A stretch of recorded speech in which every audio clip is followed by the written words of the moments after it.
Fala galera do Cinepop, aqui é o Thiago Nola e hoje eu trago pra vocês a crítica em vídeo de O Protetor Capítulo Final, o terceiro e último filme da trilogia de ação estrelada por Denzel Washington e que chegou nos cinemas brasileiros no último dia 5 de outubro. Então continua assistindo e vê o que a gente achou. 9 segundos.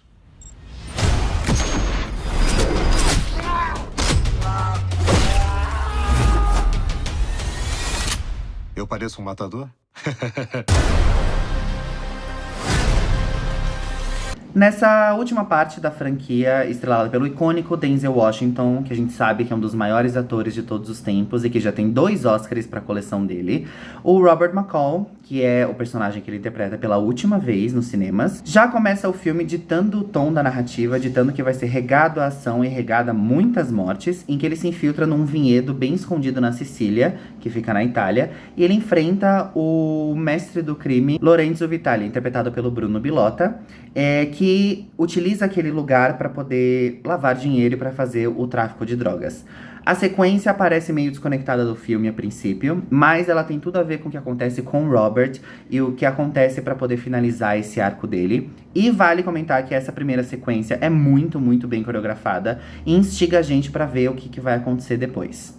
O problema é que depois dessa batalha que acontece no começo do filme, o Robert ele leva um tiro e ele sofre ferimentos muito graves, ele tenta suicídio, ele não consegue, e ele meio que desmaia quando ele tá dirigindo o carro dele pela Costa Amalfitana, e ele não morre porque ele é resgatado por um carabinieri local, ou seja, um oficial da justiça local, e ele é cuidado pelo médico Enzo Arizio, que é interpretado pelo Remo Gironi.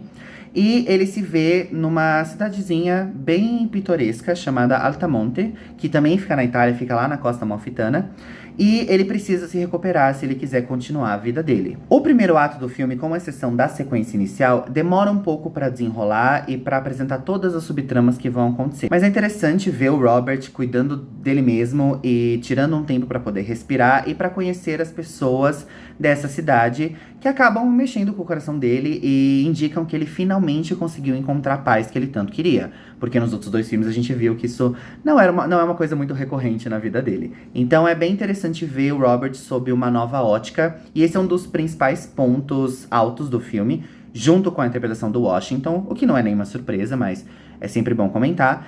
E as coisas começam a desandar quando um grupo criminoso, conhecido como Camorra, que é um dos grupos da máfia italiana, ameaça acabar com a vida de toda aquela cidade, expulsando os moradores para construir resorts de luxo, hotéis focados para a elite. Ou seja, de novo temos uma história que fala sobre gentrificação, só que agora regado a ação, a tiros, a muita porrada e muita bomba. E é claro que o Robert não podia deixar isso passar, e ele acaba, depois que ele tá totalmente recuperado, ele acaba saindo de uma aposentadoria forçada para poder salvar as pessoas que o acolheram e que agora fazem parte de uma família para ele e que são símbolo da paz e da tranquilidade que ele sempre buscou. E estamos falando da Itália, né? Então é um lugar bastante lindo de se ver.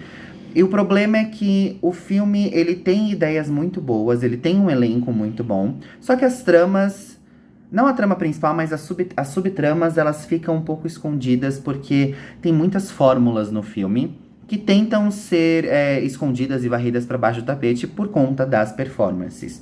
E é claro que o Denzel Washington rouba a nossa atenção, porque qualquer produção que ele faz, ele rouba a nossa atenção, porque ele é um grande ator, e aqui não seria diferente. Novamente, o filme é dirigido pelo Antoine Fuqua, ele dirigiu os outros 2 filmes, ele já trabalhou com o Denzel Washington inúmeras vezes, por exemplo, em Dia de Treinamento, que rendeu ao Denzel Washington um Oscar de melhor ator. E aqui o Antoine, ele tá bastante confortável com o que ele tá fazendo, só que ele não sabe como sair das obviedades e das fórmulas. Ou seja, toda a construção estética, imagética, a questão da fotografia, da paleta de cores, parte de um princípio que a gente já viu em vários filmes de ação desse tipo. Porque a gente tem filmes de ação neo-noir, por exemplo, como John Wick, que aposta bastante na névoa, bastante nas cores neon. E aqui a gente tem a questão do claro e do escuro, uma paleta mais sombria, mais sóbria, por assim dizer, porque não tem muitas cores.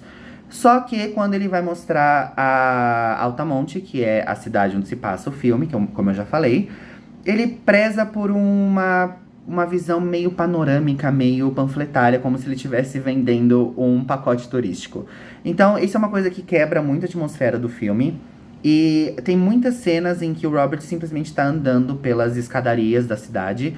E a duração dessas cenas é um tanto quanto incômoda, porque não faz sentido existir dentro dessa estrutura cenas tão longas. E claro que o filme seria reduzido bastante, mas eu acho que seria mais divertido e mais instigante e não cansaria tanto o público. A direção joga no seguro também. A gente tem a questão do campo contra campo, a gente tem aquela montagem mais fragmentada e acelerada nas cenas de maior ação e de maior embate. Mas isso não é um deslize tão grande. Eu acho que isso conversa com a estética dos outros filmes e serve como uma ideia para poder fechar esse arco e quem sabe abrir portas para outros personagens da franquia, até mesmo os personagens que foram introduzidos aqui. Um outro problema é o roteiro, que não se apoia nos personagens coadjuvantes. Tem personagens que são muito bons, mas eles não são bem aproveitados, eles são desperdiçados completamente pelo roteiro, como é o caso da Dakota Fanning. Dakota Fanning interpreta uma agente do governo estadunidense chamada Emma Collins, que é avisada pelo próprio Robert que tem um esquema de corrupção e de tráfico de drogas acontecendo naquele vinhedo lá do começo do filme. Só que, assim, você tira a Dakota Fanning, a personagem da Dakota Fanning do filme, nada muda. Então ela parece que ela foi pensada de última hora e ela tem uma performance boa, mas ela é completamente ofuscada quando a gente lida com o restante do elenco. Então essa subtrama parece pensada de última hora, como eu já falei, e parece apenas para tapar buracos. Ou para fornecer um pouquinho mais de profundidade para uma história que, de fato, não precisava. E quando a gente lida com isso, a gente tem a questão da história se levar muito a sério. E quando ela começa a se levar muito a sério, as coisas desandam completamente. E o final, apesar de ser um final óbvio, ele é satisfatório porque ele finalmente dá ao Robert McCall o que ele queria desde sempre. Mas é frustrante ver que o filme se leva muito a sério, porque quebra toda a ideia do filme, que é para servir como passatempo pro público. E para um público que já vem acompanhando o Robert McCall desde sempre. A trilha sonora, de novo, seguindo os passos dos filmes desse gênero, é assinada pelo Marcelo Zarvos. E tem aquela questão tétrica, em que ela vai ganhando mais força nas cenas de embate, e que ela vai perdendo força quando a gente migra pro drama, ou para cenas mais reflexivas, em que o Robert McCall coloca numa balança o que ele quer fazer da vida dele e o que ele precisa fazer, porque ele não quer colocar ninguém em perigo, só que ele tem que proteger aqueles que o acolheram, como eu já comentei no começo do vídeo. Então ele tá nesse embate, só que esse embate poderia também ter sido melhor explorado, caso ele não revelasse quem ele é e o que ele fez para causar tanta discórdia e tanto pânico naquela cidade. É claro que as intenções dele são as melhores, porque ele quer proteger, afinal o nome do filme é O Protetor, mas acaba não fazendo muito sentido quando ele revela, porque aí sim que ele coloca todo mundo em perigo, tanto que os membros da Camorra ameaçam matar todo mundo caso isso continue, caso eles não obedeçam o que eles querem fazer, que é construir aqueles resorts dos quais eu já falei. No final das contas, O Protetor Capítulo Final é um filme divertido, ele é satisfatório, ele finaliza uma franquia que tem muito potencial, de uma forma ok, mas que a gente vai sair do cinema e talvez depois de alguns dias a gente não vai se recordar, mas naquele momento cumpre com o papel dela, apesar dos múltiplos problemas. Bom, galera, essa foi minha breve crítica em vídeo de O Protetor Capítulo Final, está nos cinemas, então vão assistir, voltem aqui, comentem o que vocês acharam, e muito obrigado por terem assistido, até a próxima.